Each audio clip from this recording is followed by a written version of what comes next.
Hi viewers, இன்றைக்கி சிவனுக்கு ரொம்பவும் பிடிச்ச ருத்ராட்ச மாலையை பற்றி தான் நம்ம பார்க்க போகிறோம். இதில் ஒரு சில விஷயங்களும் இருக்குது. அதாவது ஒரு பிக்சர் இடையில வரும். அதில் சிவனுடைய கண்கள் மறைஞ்சிருக்கும்.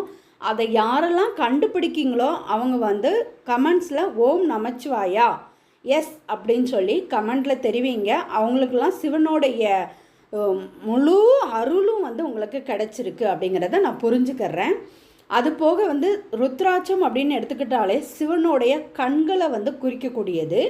அந்த ருத்ராட்ச மாலையை நம்ம தொடுறோம் அப்படின்னாலே நம்ம ஏதோ ஒரு புண்ணியம் செஞ்சுருக்கோம் அப்படிங்கிறது அர்த்தமாக அதை கூறப்படுகிறது.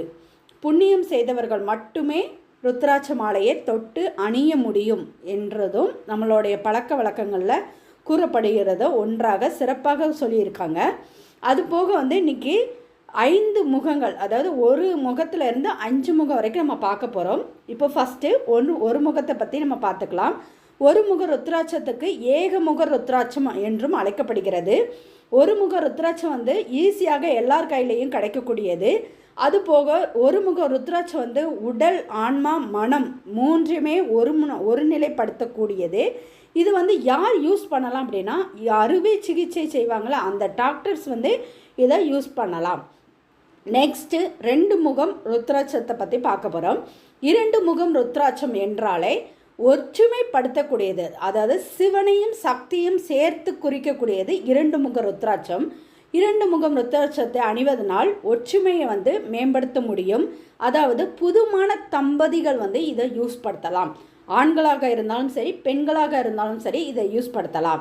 புதுமண தம்பதிகள் அப்படிங்கிறப்போ சிவனும் சக்தியும் போல ஒற்றுமையாக, அதாவது ஓர் உயிரும் ஈர் உடலுமாக, அதாவது ஒரே உடலில் ஈர் உயிரும் சேர்ந்திருப்பாங்க அப்படி சொல்லுவாங்களா, அந்த தன்மையை குறிக்கக்கூடியது இந்த 2 முக ருத்ராட்சம். நெக்ஸ்ட் 3 முக ருத்ராட்சத்தை பற்றி நம்ம பார்க்கலாம்.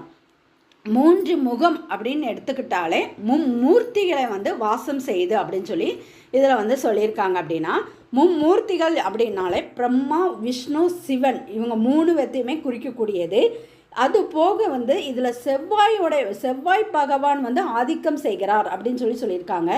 செவ்வாய் பகவான் அப்படின்னாலே நம்ம யாரை சொல்வோம், முருகக் கடவுளை தான், அதாவது நம்மளுடைய தமிழ் கடவுளை தான் நம்ம சொல்ல போகிறோம்.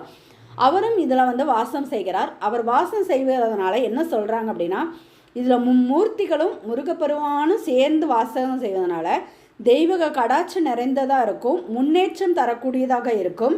அது போக நான் சயின்டிஃபிக் ரீதியாக தான் நான் செயல்படுவேன் அப்படிங்கிறவங்களும் இந்த 3 முக ருத்ராட்சத்தை யூஸ் படுத்தலாம். அது போக தவறான வழிகளை நான் சென்றுக்கிட்டே இருக்கேன், ஆனால் என்னையே மீறி நான் செயல்படுறேன் அப்படின்னு சொல்கிறவங்க தீமை வழியிலிருந்து நல்வழிப்படுத்துறதுக்காகவும் இந்த 3 முக ருத்ராட்சத்தை பயன்படுத்தலாம். நெக்ஸ்ட்டு நம்ம பார்க்க போது 4 முக ருத்ராட்சம். 4 முகம் அப்படின்னு எடுத்துக்கிட்டாலே சரஸ்வதி தேவியை குறிக்கக்கூடியது.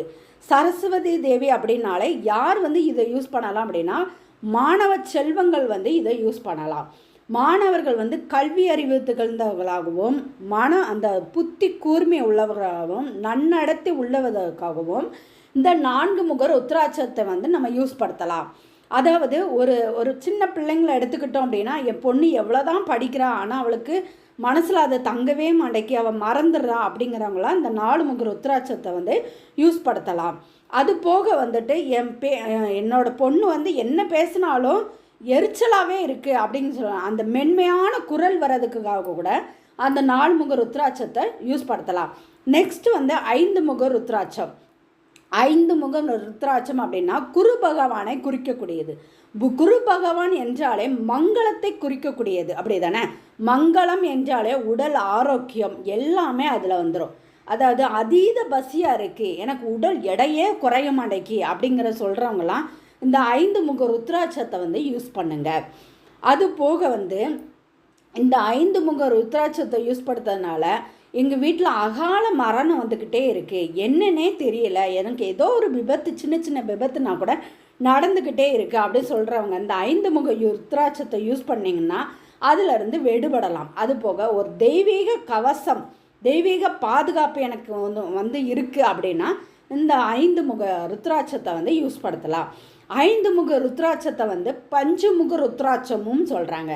பஞ்சமுகம் பஞ்ச காவியம் அப்படின்னாலே நமக்கு வந்து ஒரு சிறப்பானது நமக்கு தெரியும். மேலும் சில முகங்களை பற்றி நம்ம தெரிந்து கொள்வதற்கு